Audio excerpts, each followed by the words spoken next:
Turbat, Monsieur Jérôme, Madame Pain, Monsieur Cazot, Madame Andréotti, Monsieur Mali, Madame Janvier, Monsieur de Saint-Sernin, Madame Mondonne, Monsieur Bonnet, Madame Audibert, Monsieur Moreno, Madame Chambon. Excusez, donne pouvoir à Monsieur Jérôme. Monsieur Charoton, Madame Bérard, Monsieur Mascaro, Madame Guérardi. Excusez, donne pouvoir à Monsieur Cazot.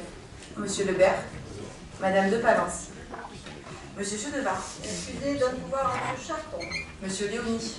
Excusez, donne pouvoir à Madame Genetelli. Monsieur Trouillas, Monsieur Reynaud, Présent. Madame Gémételli, Monsieur Tanguy, Monsieur Gutiérrez, Madame Jouve, Monsieur Campus, Présent. Monsieur Bonnefoy, Madame Manzanares, Monsieur Brochot, Présent. Madame Pisa, Monsieur Pardigon, Madame Fortias, Monsieur Pelletier, Madame Moussaoui, Excusez, donne pouvoir à Madame Pascalis Cerny.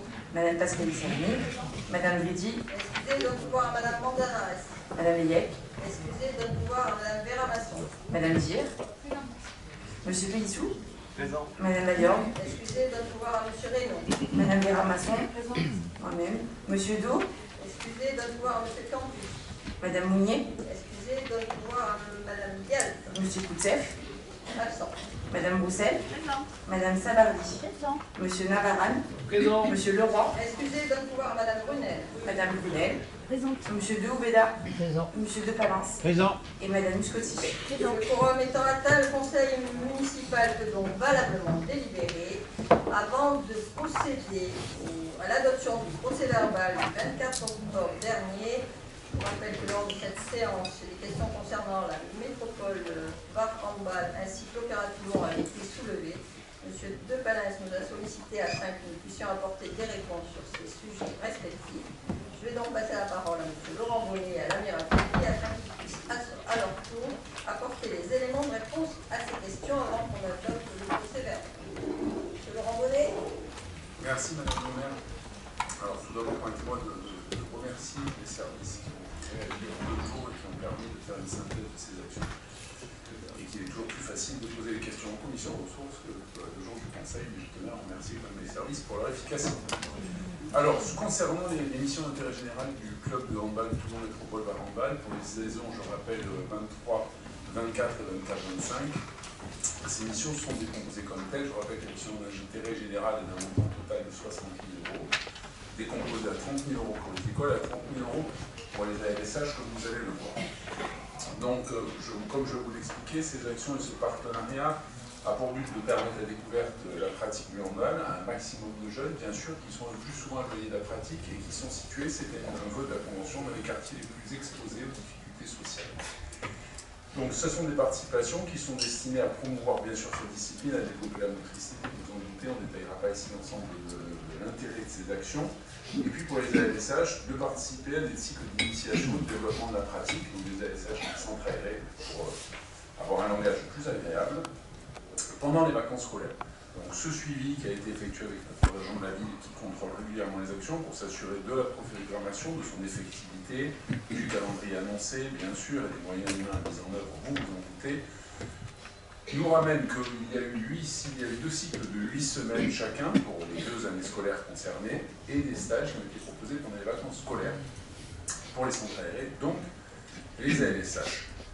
Les éducateurs animent les séances, vous en doutez, comme je vous l'ai expliqué avec les buts recherchés dans les écoles. Pour les ALSH, c'est un petit peu différent, c'est plus tourné pratique handball et moins motricité et développement, puisque le public cible, c'est un public de 6 à 12 ans. Encore une fois, une volonté de la Convention voulue par la ville, parce que comme vous le savez, la grosse problématique sanitaire et sociétale, c'est que 35% de nos jeunes filles arrêtent le foot, arrêtent le sport en général, après 12-13 ans, ça pose une vraie problématique, d'où le choix de ce public.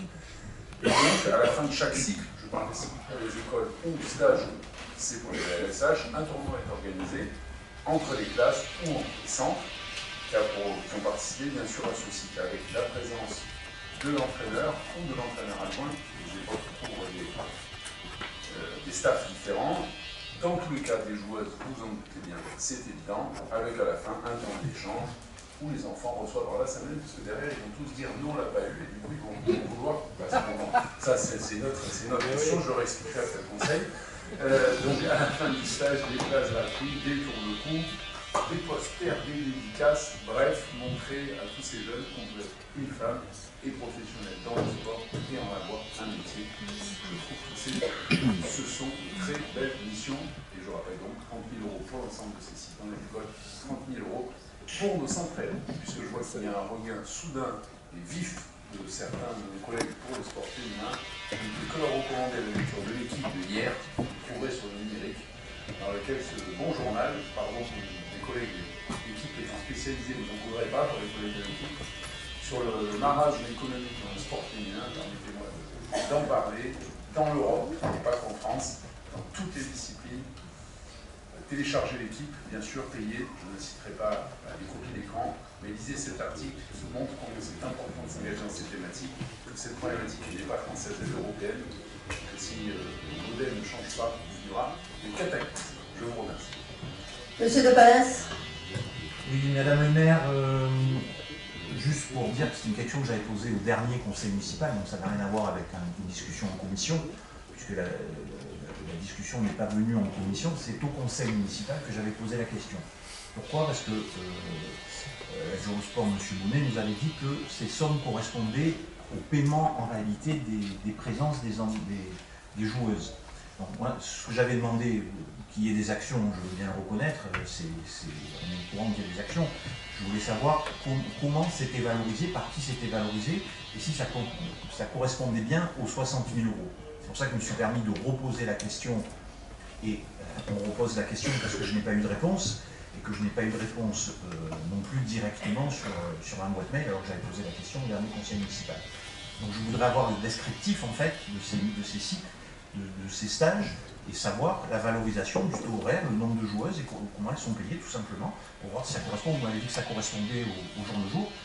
Et j'avais posé une deuxième question sur les publicités, je crois, dans ma question, peut-être je l'avais oublié, mais je voulais avoir aussi, vous aviez dit, M. Bonnet, qu'il y avait du sponsoring qui était fait au titre de la publicité. Voilà, j'aimerais avoir simplement le descriptif, savoir combien la mairie paye pour le... Alors, je vous propose, M. de Palens, de revoir après M. Bonnet qui vous donnera tout. Il y a une autre question sur...